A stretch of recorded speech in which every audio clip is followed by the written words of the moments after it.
Bonjour et bienvenue à cette 8e classe de notre série sur la Tefila. Et donc, on va dédier ce cours pour...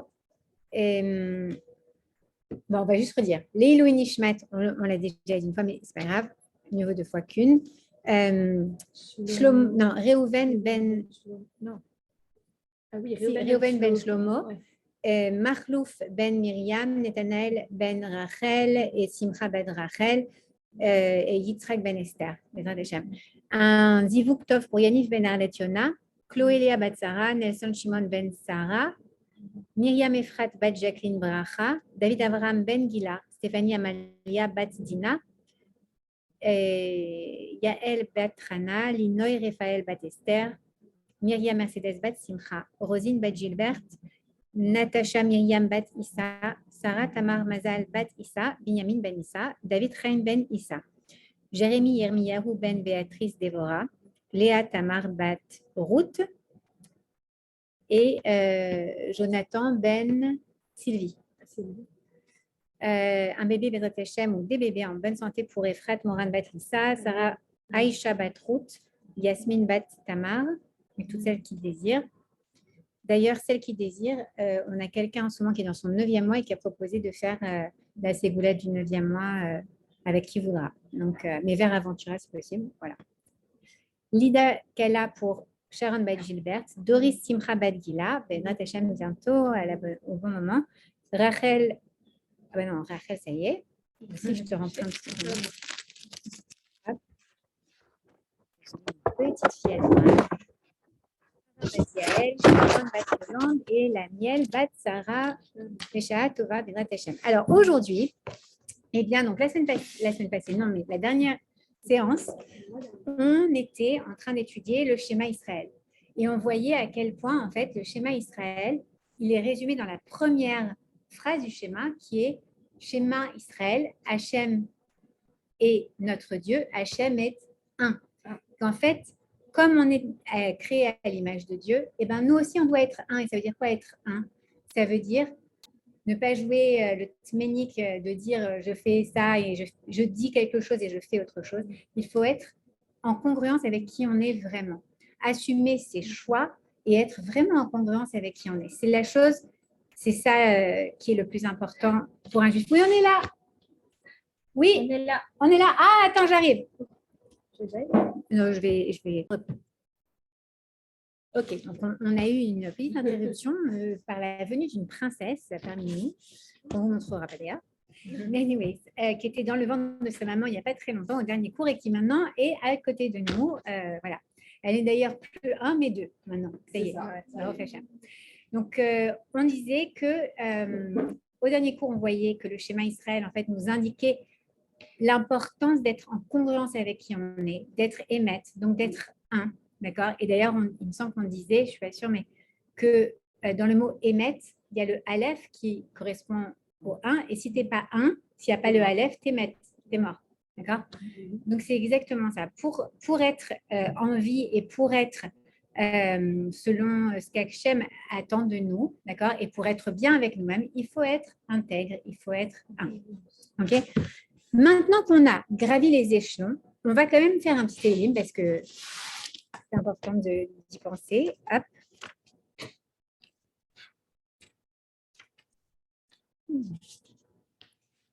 Shira Maalot et David Adonai, Logavar Libi, Velora Moenai, Velo Ilarti, Bigdolot, Udniflaot, Memeni. Imlo, Shiviti, Vedomamti, Nafshi, Kegamul, Ale, Imo, Kegamal, Alay, Nafshi, Yachel, Israël, El Adonai, Narata, Ve Adonai. Ok, donc on a en fait gravi les échelons. Si vous vous souvenez bien, on est arrivé par le Moda Ani d'ailleurs, et on disait merci à Kadosh Baruch Hu de m'avoir rendu mon âme, d'avoir porté ta confiance en moi et moi ta confiance en toi, ma confiance en toi, ok. Ensuite, on a vu à quel point on pouvait arriver à être beaucoup plus positif, avoir beaucoup de gratitude à travers les Birkat Shachar, à travers les brachot du matin. Et ensuite, on est arrivé vers le Psuké des Imra qui avait pour objectif de nous couper de notre monde matériel pour nous permettre de monter encore un échelon supplémentaire et nous rapprocher d'Akadosh Baruch Hu. Ensuite, on a eu le schéma Israël qui nous a dit, attention, regarde, tu te souviens, schéma Israël, écoute Israël, Hachem c'est ton Dieu, Hachem il est un. Et soit comme lui, soit un, soit extraordinaire, soit saint, soit kadosh, et soit à son image, puisque tu as été créé à son image. Et maintenant, tu vas te retrouver face à Akadosh Baruch. D'accord. Donc, on a monté les échelons qui nous ont permis d'atteindre à présent la porte. On est devant la porte, ok, du roi des rois. Et là, on doit vraiment prendre conscience de ça, ok. C'est tellement important de prendre conscience devant qui on se tient, ok. Avec le Baruch Shamar aussi, j'ai oublié de dire, avec le Baruch Shamar qui était une étape supplémentaire qui était l'ouverture des Psuké des Imra, on a dit qui était devant nous. On a décrit tous les attributs d'Hachem, qui c'est Akadosh Baruch Hu. Donc maintenant, on est vraiment à la porte, on va le rencontrer. On doit presque trembler de se dire waouh, je vais être face à Akadosh Baruch Hu, même si Hachem est toujours avec nous, même si en réalité on est dans Hachem. Mais là, on va avoir un entretien privé avec Akadosh Baruch Hu. C'est un moment vraiment d'intimité avec lui. Ok. Et là, donc, qu'est-ce qu'on fait quand on est devant quelqu'un pour qui on doit avoir beaucoup de respect, de awe, comme on dit en anglais, comment est-ce qu'on dit en français, d'émerveillement, d'accord, quasiment, ok. Eh bien, en fait, on se tient assis ou debout. On se tient debout. Et c'est d'ailleurs le nom du Shmoné Esrei, donc des 18 bénédictions qu'on va réciter à présent. Ça s'appelle la Amida, d'accord, qui veut dire debout. Alors, on va se mettre debout. Enfin, vous n'êtes pas obligé de vous mettre debout, mais on va se mettre debout. Moi, je vais me mettre debout. Et je suis donc face à la porte d'entrée de mon entretien face à face avec Akadosh Baruch. Et là, nos sages nous disent, en fait, il faut que tu comprennes physiquement, que tu fasses un geste qui te fasse comprendre, qui fasse comprendre à ton corps que tu vas rentrer dans une autre dimension. Tu laisses tomber, là, tu as déjà atteint plein d'échelons, tu as monté, tu t'es élevé, tu t'es extirpé, tu as réussi à repousser toutes tes pensées, des listes des courses, des trucs, du bébé qui doit manger à telle heure, etc. Okay, tu t'es extirpé de tout ça, de tes problèmes, de tes soucis. Et maintenant, tu vas pouvoir finalement accéder à une porte très particulière. Mais pour ça, il faut que tu fasses quelque chose avec ton corps. Avec ton corps, tu vas montrer que tu te retires de ce monde pour rentrer dans la dimension de la spiritualité. Exactement. Et alors, qu'est-ce qu'on fait? Eh bien, on va commencer par le pied droit et on va faire 3 pas en arrière. 1, 2 et 3. Okay. Et ensuite, on marque un temps d'arrêt et on fait 1, 2 et 3. Et là, on va dire une phrase qui fait partie des Tehillim 51 qui dit Adonai Sefatai Tiftar. Donc, l'Éternel, mes lèvres tu ouvriras. Ufiyagid Teilatecha. Et ma bouche dira ta louange. Déjà, rien que dans cette phrase, il y a tellement de choses merveilleuses qu'on peut apprendre. D'accord? C'est-à-dire, la première chose qu'on fait quand on se trouve face à la porte de cet entretien avec Akadosh Baruch Hu, c'est déjà reconnaître encore, avoir cette humilité de se dire Hachem, c'est toi qui vas ouvrir mes lèvres. Je sais que même les choses auxquelles je ne pense pas, d'accord? On voyait ça avec le Asher Yatzar, tout le système parasympathique auquel on ne pense pas. Toutes les choses, tous les sphincters qui s'ouvrent, les orifices qui s'ouvrent, qui se ferment. Mais là, même ma bouche, c'est toi qui vas l'ouvrir. Okay. J'y réfléchis pas quand je veux parler. Même un bébé qui vient sortir du ventre de sa maman, qu'est-ce qu'il fait? Il crie, il ouvre la bouche. C'est Akadosh Baruch Hu qui ouvre ses lèvres. Ok? Ufiyagid teilatecha. Et ma bouche dira ta louange. Alors, les lèvres, c'est une chose, d'accord? Et ensuite, on rentre dans la bouche. Pourquoi la bouche, c'est différent?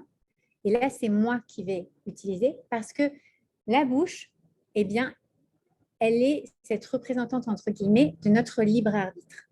C'est-à-dire que, aussi bien c'est Akadosh Baruch Hu qui va ouvrir mes lèvres, mais c'est moi qui vais décider ce que je vais faire avec ça. Okay. Dans la vie, on a ça tous les jours. Vous avez toujours entendu, je ne sais pas, en français, il y a ce dicton, tourne ta bouche, tourne ta langue 7 fois dans ta bouche avant de parler. Ou alors, tu aurais mieux fait de fermer ta bouche. D'accord? Akadosh Baruch Hu, il ouvre nos lèvres. Mais qu'est-ce qu'on va décider de sortir comme son? Est-ce qu'on va dire des choses positives? Est-ce qu'on va dire des choses négatives?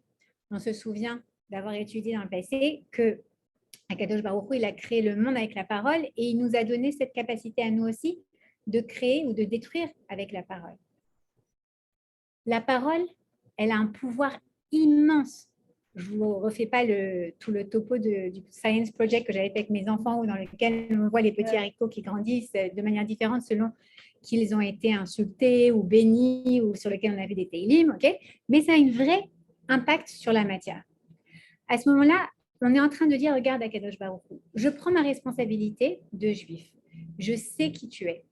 Je sais que c'est toi qui vas ouvrir ma bouche, mais je sais aussi que j'ai la responsabilité de dire ta louange. C'est à moi de déverser maintenant mon cœur vers toi. D'accord? Et ensuite, donc, il y a dans la Hamida différents endroits où on va s'incliner. Là, on va s'incliner. Baruch ata Hashem, béni tu es éternel, Elokeinu veloke avotenu, éternel notre Dieu et le Dieu de nos pères. Eloke Avraham, Eloke Yitzhak, Veloke Yaakov. Donc là, on rappelle nos patriarches. Hakel, Agadol, Hagibor, Veanora. C'est important de rappeler nos patriarches. Pourquoi? Parce que on n'est pas juste, nous, un petit juif errant comme ça, en plein milieu de nulle part. On se raccroche à nos patriarches. Pourquoi? Parce qu'on a envie de rappeler à Kadosh Baruch Hu, tu te souviens? Eux, tu les as aimés très, très, très fort. C'était des gens quasiment irréprochables à tes yeux. Tu les as testés, ils ont réussi à... C'était tes enfants chéris. Moi, ce sont mes parents, ce sont mes grands-parents, ce sont mes grands-pères. Donc, on se rattache à cette lignée, peut-être aussi un peu pour se rassurer, de se dire, attends, moi, je fais partie de cette belle famille, d'accord, mais en plus aussi pour rappeler à Kadosh Baruch Hu, d'avoir de la Rachmanout, je suis ton fils, tu sais, le fils d'Abraham, Yitzhak et Yaakov. Je ne suis pas que le fils d'un mécréant. Juge-moi avec amour, avec compassion. Ok? Parce que justement, après, il dit le Dieu Hagadol, grand, Hagibor, puissant, Vehanora, et redoutable. Donc, qu'est-ce qu'on va faire? Je sais qui tu es, Kadosh Baruch Hu. Tu es grand, tu es puissant, tu es redoutable, je dois te craindre. Et on sait aussi que là, on démontre notre propre choix, parce qu'on sait que tout vient du ciel, sauf la crainte du ciel. La crainte du ciel, elle vient de nous. Donc là, on est en train de lui dire, regarde, je sais que c'est toi qui fais tout, mais moi, je sais qui tu es, je te crains. Je sais que tu es grand, puissant et redoutable. D'accord? Quel Elion, Dieu suprême, Gomel Chassadim Tovim, qui prodigue des bontés bienfaisantes. Ok? Il faut se dire que pendant la Hamida, d'un jour Chol, d'accord, d'un jour de semaine, on va aller demander tous nos besoins à Akadosh Baruch Hu. Tout ce qui nous vient en tête, toutes les revendications CGT qu'on a à faire, c'est le moment de les faire. Okay, et on n'a pas besoin de faire la grève, on a juste besoin de gilets jaunes. Ok? Gomel Chassadim Tovim, c'est toi qui prodigues des bontés bienfaisantes. Et alors, c'est merveilleux parce que il y a des bontés qui sont peut-être pas bienfaisantes. C'est celles qu'on ne comprend pas encore comme étant des bienfaisances. D'accord? C'est des choses qu'on va voir après. Je vais vous raconter une histoire. J'ai une de mes cousines à Paris, éloignée, cousine très éloignée d'ailleurs, Julia Bouka, qui, il y a à peu près 1 an, ou 1 an et demi, je ne sais plus, allait chercher ses enfants à l'école à Paris. Et elle, comme beaucoup de gens à Paris, se met en double fil, juste à côté de l'école. Elle ouvre, tu la connais? Non? Elle ouvre la porte pour faire entrer les enfants, ok? Pour faire entrer les petits enfants comme ça dans la voiture. Et il y a un scooter qui passe entre les deux et qui percute sa petite, Anna. Et elle l'a fait voltiger à plusieurs mètres dans les airs et elle retombe comme ça. Sur le coup, qu'est-ce que c'est ça? C'est une horreur. C'est une épreuve terrible. Qu'est-ce qui se passe? Qu'est-ce qui se passe sur le coup? Tout le monde se met à prier, mon Dieu, qu'elle soit en parfaite santé, Bezrat Hachem, les secours arrivent, il emmène à l'hôpital des enfants, je crois que ça s'appelle Necker, il me semble, où est-ce qu'il en est. Et là-bas, la maman, elle dit, je vous en supplie, vérifiez que tout aille bien, s'il vous plaît, parce qu'apparemment, grâce à Dieu, elle n'a rien, au Hachem, d'accord? Et ils disent, c'est juste le soleil qui est sur le métal. Et ils disent, non, tout va bien, au Hachem, elle a l'air en bonne santé, c'est un miracle, c'est un miracle, c'est un miracle. Elle dit, non, non, mais, et c'est pas quelqu'un d'inquiet, hein, mais elle dit, non, non, mais, s'il vous plaît, c'est pas dans la tête. S'il vous plaît, faites vraiment tout, faites les scanners, tout ce que vous pouvez imaginer, faites-le parce qu'on veut vraiment être sûr qu'il n'y a pas un endroit où il y aurait pu avoir quelque chose. Et quand ils font cet examen-là, plus poussé, ils se rendent compte en fait qu'il y a une tumeur au niveau du poumon. Ah, c'était au poumon? Ouais, c'était au poumon. Pourquoi je faisais un tête? Non. Et ils ont dit c'est quelque chose avec lequel cet enfant est probablement né, on n'est pas sûr, mais ça aurait pu être très grave si la petite elle avait grandi avec ça parce qu'on n'aurait pas pu l'enlever. Ils disent là maintenant, genre c'est vraiment un miracle qu'elle ait été renversée par ce scooter, d'accord? Pourquoi? Parce que grâce à ça, ils ont découvert ça et elle s'est fait opérer au mois d'août l'année dernière. Et Baruch Hashem, ils ont dit elle a récupéré hyper rapidement grâce à Dieu et maintenant Baruch Hashem, elle va être très bien. Mais à quel point on demande Gomel Chassadim, il y a des actes de bonté qu'on ne peut pas imaginer bon. Comment ça, elle s'est fait renverser par un scooter et on doit se réjouir de ça? Non. Gomel Chassadim Tovim. Et ils sont bons. En réalité, ces actes de bonté, on les voit, c'est du bien révélé. D'accord? Connais Hakol, tu possèdes tout.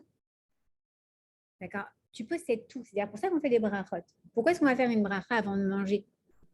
En dehors du fait qu'on est en train d'élever les particules divines qui sont dans cette salade en faisant la bracha Adama. Mais en plus, pourquoi? Parce que si tu viens chez quelqu'un et que tu ouvres le frigo, tu ne vas pas dire excuse-moi, est-ce que je peux. Bon, sauf si tu es américain, mais si tu n'es pas américain, tu viens chez quelqu'un, tu n'ouvres pas le frigo, tu dis excuse-moi, j'ai soif, est-ce que tu n'as pas de l'eau, s'il te plaît? D'accord? Tu dis merci pour ton eau. C'est exactement la même chose. Akadosh Baruch Hu, il te place chez lui dans son monde. Et il te dit voilà, connais Hakol, il possède tout. Donc lorsque je vais prendre un fruit, je vais dire à Akadosh Baruch Hu, je sais qu'elle vient de ta source. Béni sois-tu Akadosh Baruch Hu qui a fait, d'accord? Je sais qu'elle vient de toi. Elle est à toi cette pomme, d'accord? Donc quand je fais Haetz dessus, je te demande en quelque sorte la permission de la prendre et de la manger, d'accord? Vezocher chasde avot. Et se rappelle des bontés des pères. Encore une fois, on rappelle nos pères, d'accord? Umevi Goel et amène un sauveur, livne venehem, aux enfants de leurs enfants, donc à nous, parce que c'est qui les enfants de nos pères, de nos patriarches? Ce sont les Maran Shemo Beha Ahava, en faveur de son nom avec amour. Là aussi, on retrouve un concept qu'on a découvert, qu'on a vu déjà dans le schéma Israël. Schéma Israël, Ve'ahavta, Ve'ahavta et Hashem Elokecha. Et tu aimeras ton Hachem, ton Dieu, de tout ton cœur. Oh, aïe, aïe, cette déquête. Elle est trop mignonne, Diana. Oh là là, c'est des cheveux. Ouais. Et encore, elle est grande là-bas. Les cheveux qu'elle a, elle fait trop rire. Tu vas pouvoir lui faire des tresses, elle aussi, bientôt. Alors, c'est le fait de servir à Kadosh Baruch Hu, non pas par crainte, mais avec amour. D'accord? Et c'est important parce qu'en effet, on sait qu'il est redoutable, on sait qu'il est tout-puissant, on sait qu'il est grand, mais on doit le servir avec ahava, avec amour, et en son nom. Meler Ozer, roi qui aide, ou Moshiach ou Magen, et sauve et protège. C'est super important de comprendre ça. On le voit aussi dans le Tehillim 121. Me'aïn Yavo Ezri. Et d'où vient mon aide? Ezri, Me'im Hashem, qui a créé, donc, et mon aide, elle va venir du ciel, qui a créé, pardon, du ciel, de Hashem, qui a créé le ciel et la terre. D'accord? C'est-à-dire que lorsque je suis dans une situation où j'ai besoin d'aide, c'est très bien d'aller demander l'aide d'êtres humains. Il faut faire ça, Ishtadout, et d'aller, si tu as besoin d'un docteur, tu vas voir un docteur. Si tu as besoin d'un policier, tu vas voir un policier. Si tu as besoin d'un rave, tu vas voir un rave, bien sûr.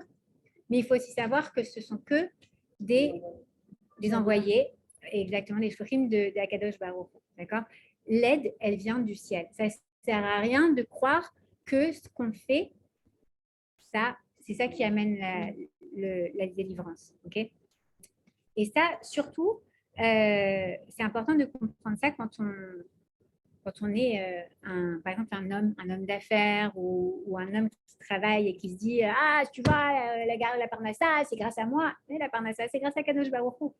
Bien sûr que tu as fait ta ishtadout et que c'est super, mais tu aurais pu faire la même chose et gagner rien du tout. D'accord? Donc, il ne faut pas rester assis sur son canapé à rien faire. Il faut aller travailler, il faut aller chercher la parnassa qu'Akadosh Baruch Hu nous accorde à Rosh Hashanah. Mais il faut se rappeler que ça vient de Kadosh Baruch Hu. D'accord? Ou Moshiach ou Magen et sauve. Et sauve, là, on parle d'un sauvetage d'une épreuve, d'accord? D'une délivrance presque, d'accord? C'est pas Yeshua, mais c'est avec le même chose derrière, idée derrière.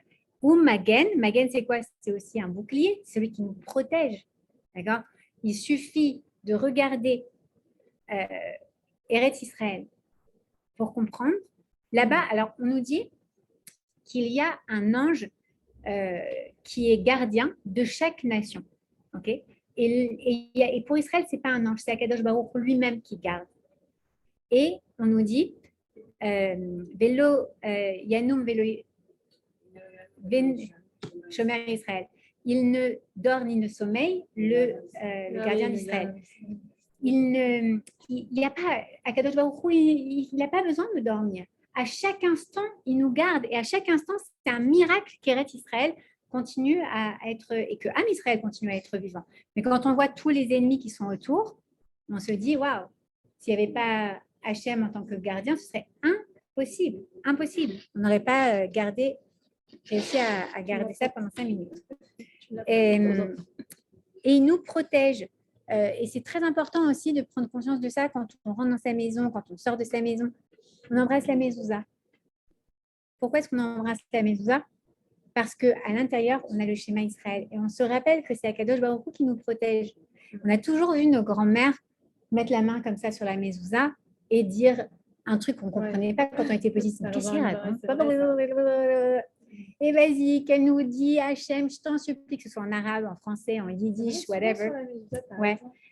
Mais Hachem, je t'en supplie, protège mes enfants parce qu'en dehors de la maison aussi, je veux qu'ils soient protégés, qu'ils rentrent à la maison en bonne santé. Et on peut le faire nous aussi pour nos enfants, pour notre mari, pour nous-mêmes, d'accord?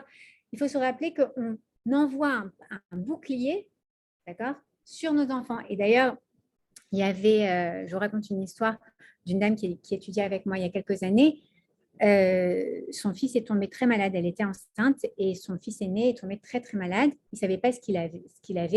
Il avait beaucoup de sang dans les selles et ça n'allait pas du tout. Il est allé à l'hôpital des enfants et là-bas, ils ont fait plein d'examens. Ils n'arrivaient pas trop à trouver ce que c'était. Elle était dans son 9e mois, elle était épuisée. Elle dormait à l'hôpital avec le petit et tout.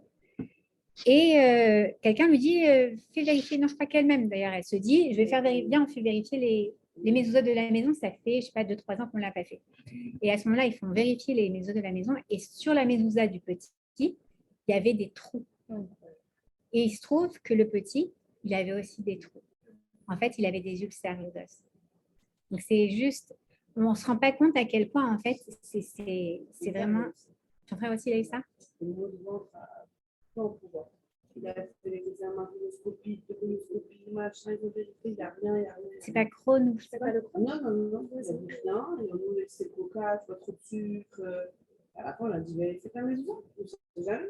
Et ben en fait, le mot, il avait écrit colon, il était effacé. Wow.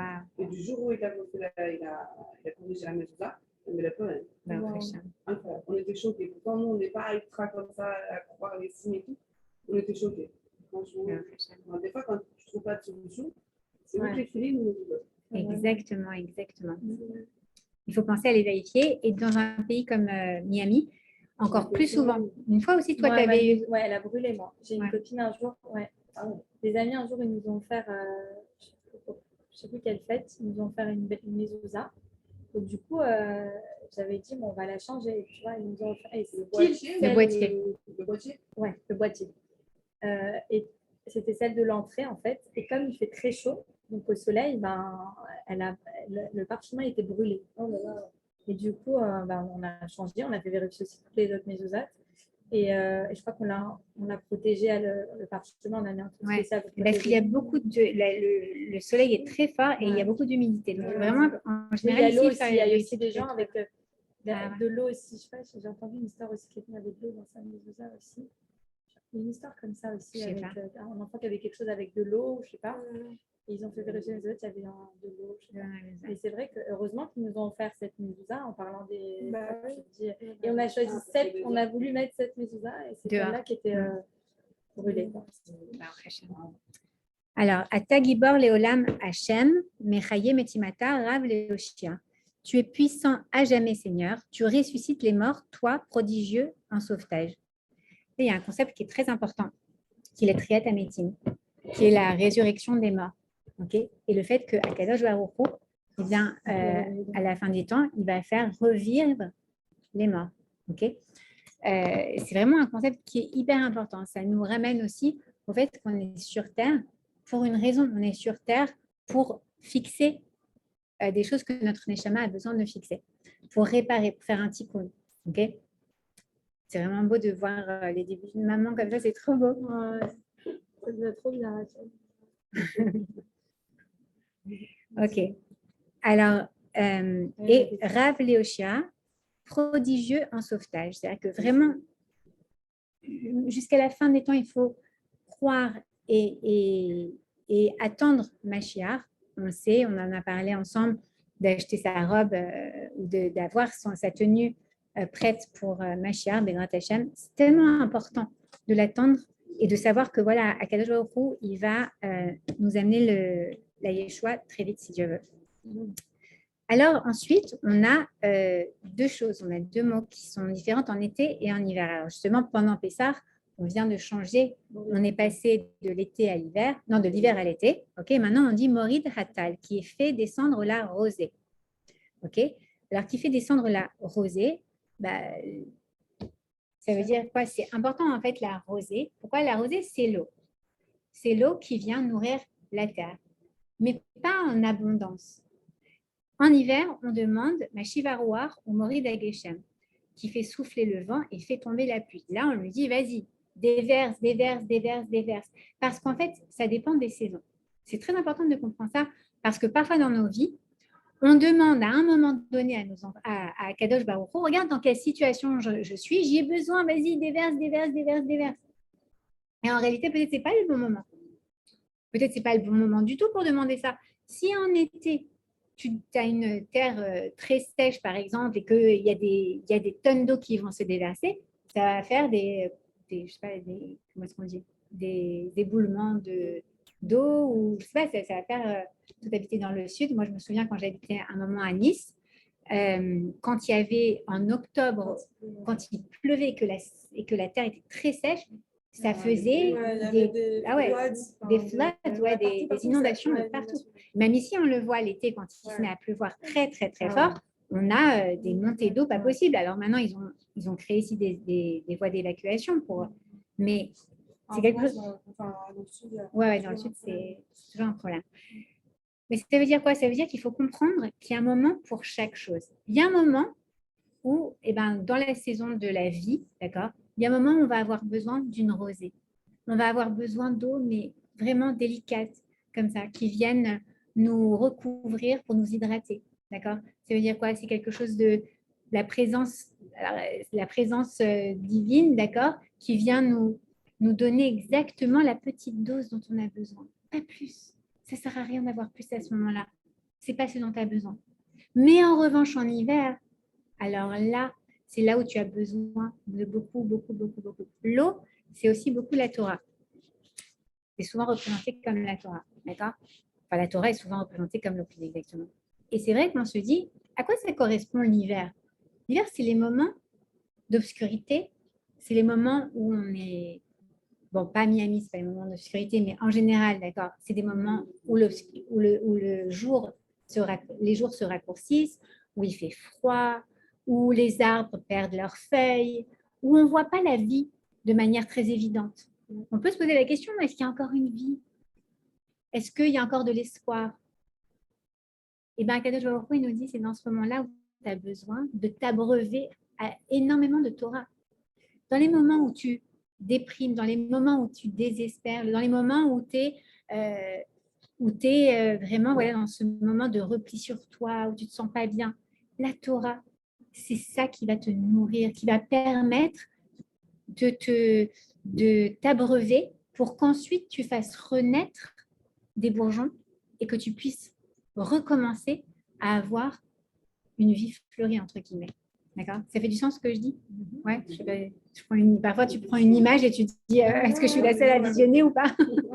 Ok. C'est vraiment dans ces moments-là. C'est dans les moments de froid, les moments où on n'est pas bien, les moments où on se sent en difficulté, où on sent que c'est là où il faut, vas-y, nourris-toi de cette Torah, parce que c'est à ce moment-là où tu en as le plus besoin. Et ce n'est pas que pendant l'été, tu n'en as pas besoin. Tu dois toujours avoir cette rosée qui te couvre. La Torah, elle, là, la rosée, elle vient à la fois nourrir et protéger la végétation. Okay? Mais c'est au moment où on est dans l'attente, au moment où on est dans la détresse, dans l'obscurité, qu'on a vraiment besoin encore plus de se nourrir de Torah. Ok? Alors, Mashi Varwar ou Mori Dagesham. Mechalkel, c'est très important ça aussi, bon, par rapport à la Parnassa aussi. Parce que pourquoi est-ce qu'on demande de faire tomber la pluie? C'est pas juste, on s'en fiche, enfin, c'est pas pour faire Tahiti douche dehors, ok? C'est pourquoi? C'est parce qu'on veut que notre blé il pousse. Parce qu'on veut avoir une bonne parnassa. D'accord? Parce que sans cette pluie, et je crois qu'on l'avait vu la dernière fois en cours, lorsque Akadosh Baruch Hu a créé le monde, il a créé la végétation sous terre. Il a attendu que Adam soit créé pour qu'il prie pour la pluie et que tout sorte de terre.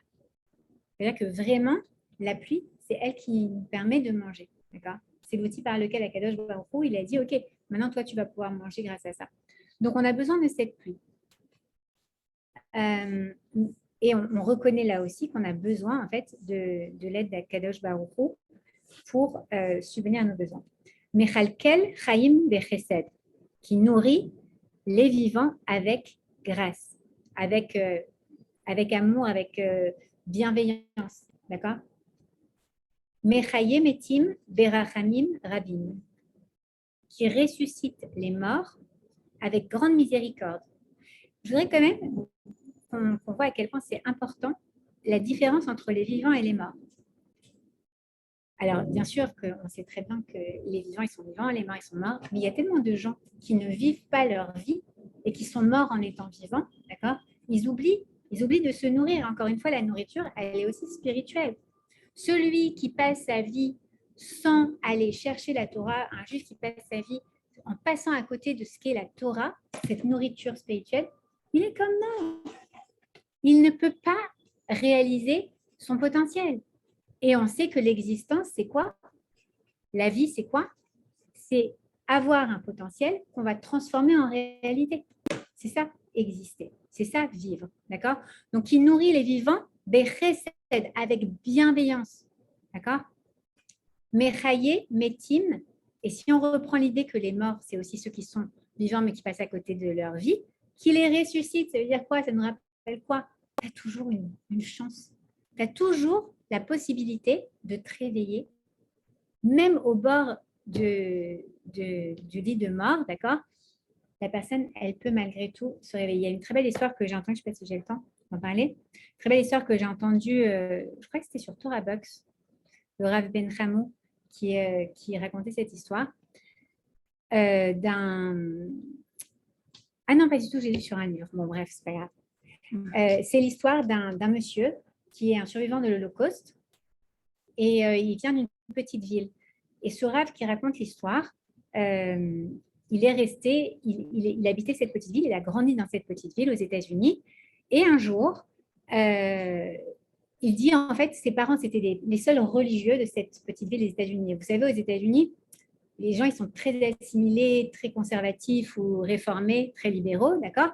Donc, il dit en fait, lui, il a grandi avec sa synagogue, il n'y avait tellement pas de gens, sa synagogue orthodoxe, il n'y avait tellement pas assez de personnes pour faire minyan, qu'ils ont dû faire une joint venture avec la synagogue conservative. Et donc, il y a très peu de gens qui sont restés pratiquants dans cette communauté-là. Et donc, ce Rav, qui est un Rav assez connu, qui a écrit ce livre, il part ensuite faire ses études à New York, il fait sa vie, je ne sais plus où, à Baltimore, je ne sais pas quoi. Et puis un jour, ses parents décèdent et donc il vient avec ses frères faire les shivas dans la maison de ses parents, dans cette petite bled à côté de New York. Et là-bas, il voit un monsieur qui vient le voir et qui lui dit « Est-ce que vous vous souvenez de moi ?» Il dit « Non, pas du tout. » Il dit bah, « Moi, je connaissais très bien vos parents, etc. etc. Mais bon, vous voyez, au final, ils sont restés dans la Torah, ça leur a servi à quoi? Moi, j'étais, donc on va dire monsieur, on va l'appeler comment? Monsieur, donnez-moi un prénom, un nom de famille juif. Oui, il était juif. Non, mais non, Ashkenaz. Il était... Goldman, voilà, Monsieur Goldman. Donc, Monsieur Goldman. Et Monsieur Goldman, il dit, pourtant, moi, je viens d'une famille très religieuse. On faisait partie de la chassidoute de Gour quand j'étais petit. Et vraiment, moi, j'ai plus jamais, après les camps de la mort, j'ai plus jamais voulu me rapprocher de la religion. Pour moi, c'était trop dur. Et pourtant, j'ai 95 ans et quand je repense au meilleur moment de ma vie, eh ben, c'était quand j'étais petit et que j'étais religieux et que j'avais des belles péotes et qu'on vivait une vie tellement belle là-bas à Gour et qu'on vivait avec l'Admour et on avait cette vie communautaire et c'était tellement merveilleux. Et vous savez, on chantait ces chants et il commençait à chanter, à chanter. Et le Rav qui raconte l'histoire, qui est en Shiva, il lui dit, mais et pourquoi vous ne redevenez pas religieux? Il dit, moi, à 94 ans, c'est pas possible. Et le Rav, il dit, vous savez, il y a des gens, ils vous disent, c'est pas possible, mais parce que vous sentez qu'ils n'ont pas envie. Mais lui, il dit, je sentais qu'il avait envie, mais que c'était quelque chose de plus fort que lui. Il ne pouvait pas. Il avait vu tellement d'horreur dans sa vie qu'il ne pouvait pas y aller. Et donc ça, il venait de perdre, je crois que c'était son père, le Rav. Il repart à New York, ou à Baltimore, pardon, où il travaille. Et puis, quelques années après, il perd sa mère. Et donc, il revient, c'était comme 7-8 ans après, il perd sa mère et il revient donc dans son petit bled. Et il s'assoit de nouveau et les gens viennent le visiter pour le réconforter et tout. Et il y a une dame qui vient et qui lui dit, est-ce que vous êtes le Rav, je ne sais pas, je veux dire Twersky, c'est pas Twersky, mais est-ce que vous êtes le Rav Twersky? Alors il dit, oui, c'est moi. En même temps, c'était le seul avec un chapeau dans cet endroit. Et il lui dit, vous étiez un ami de mon père, Monsieur Goldman. Je dis, Monsieur Goldman? Non, je ne connais pas Monsieur Goldman. Il dit, mais comment ça? C'est pas possible.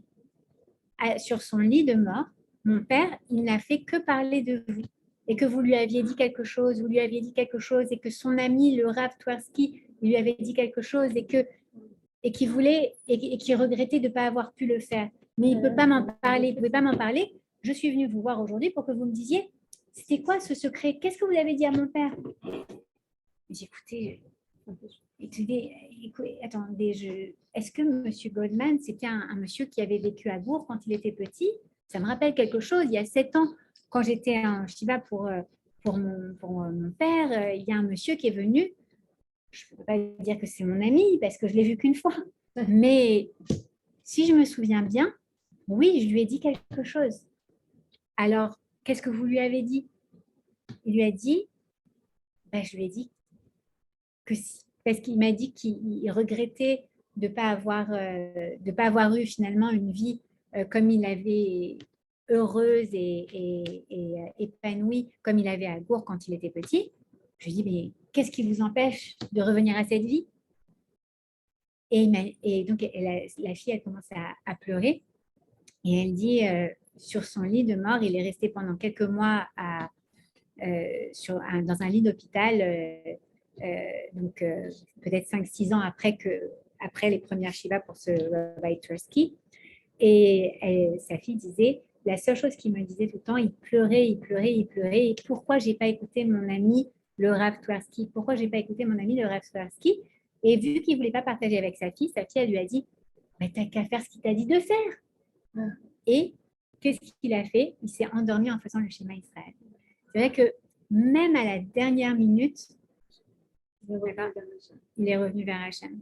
Et lorsque sa fille a entendu ça, le Rav Twersky dit, elle s'est mise à pleurer et elle a dit, mais et moi, qu'est-ce qu'il faudrait que je fasse pour revenir vers Akadosh Baruch Hu? Il n'a pas suivi ensuite, mais c'est-à-dire que même ceux qui sont morts, entre guillemets, c'est-à-dire même ceux qui n'ont pas conscience, parce qu'ils sont morts, parce qu'ils n'ont pas conscience, ils n'ont pas conscience de ce à côté de quoi ils passent, de la vraie vie, du Hémet.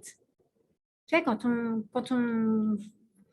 voit ce monde, la société dans laquelle on vit, on se dit, mais dimanche, on a emmené les enfants au Frost Museum, au musée des sciences. Et ça fait longtemps qu'on n'était pas sortis de chez nous, je crois. Et quand on voit les gens, dans quel monde ils vivent, je me dis, mais c'est avec les tatouages de partout, les trucs esthétiques de partout, ça ressemble même plus vraiment à des êtres humains.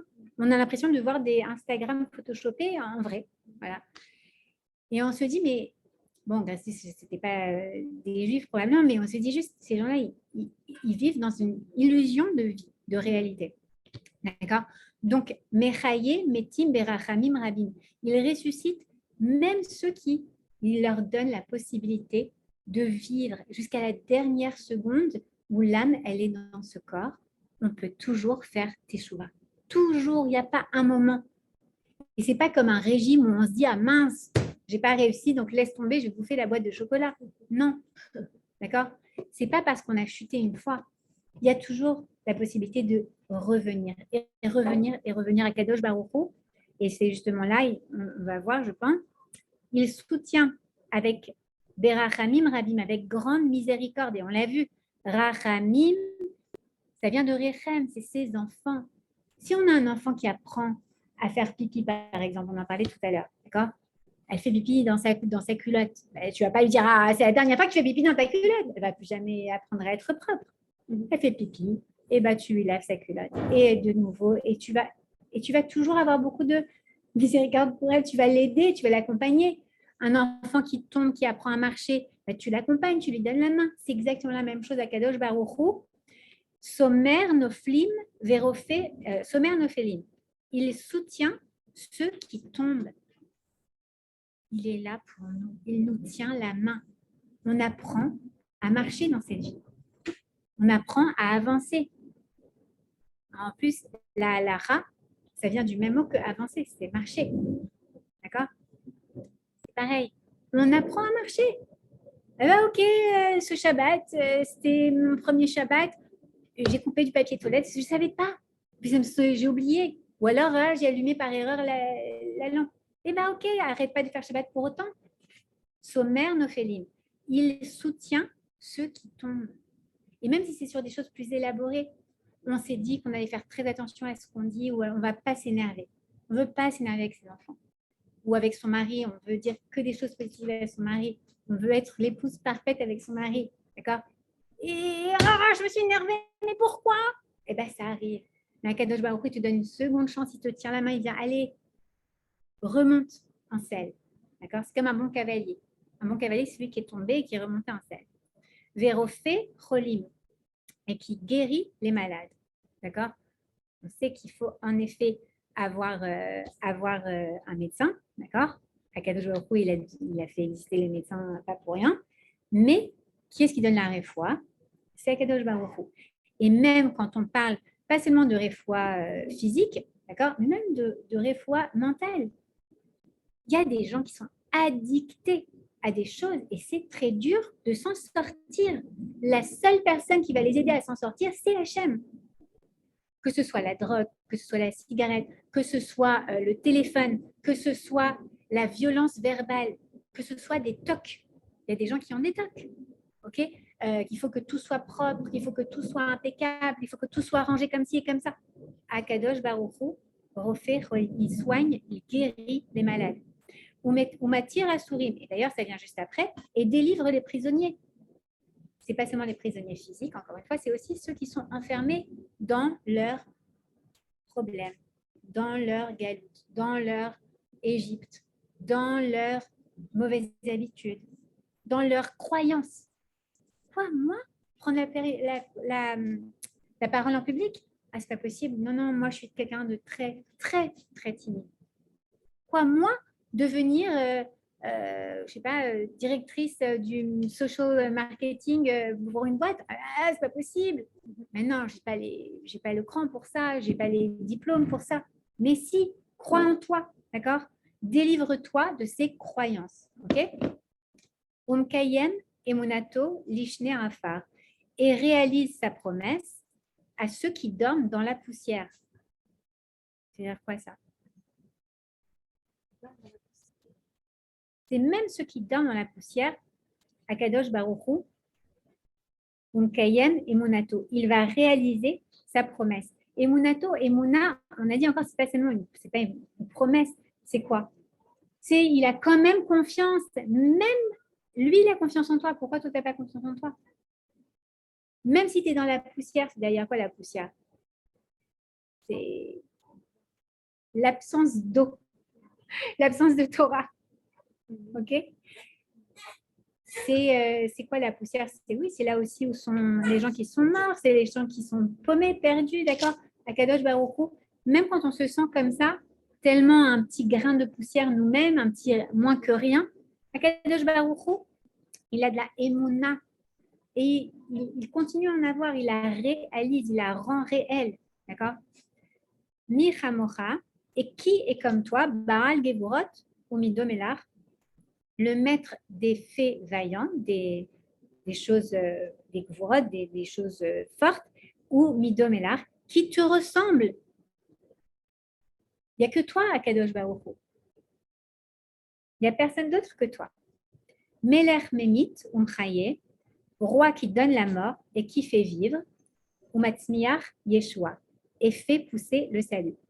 Encore une fois, Akadosh Baruch Hu, c'est lui qui décrète de tout, de la mort et de la vie. Ça aussi, c'est quelque chose, on va s'arrêter là pour aujourd'hui, mais ça aussi, c'est quelque chose de super important.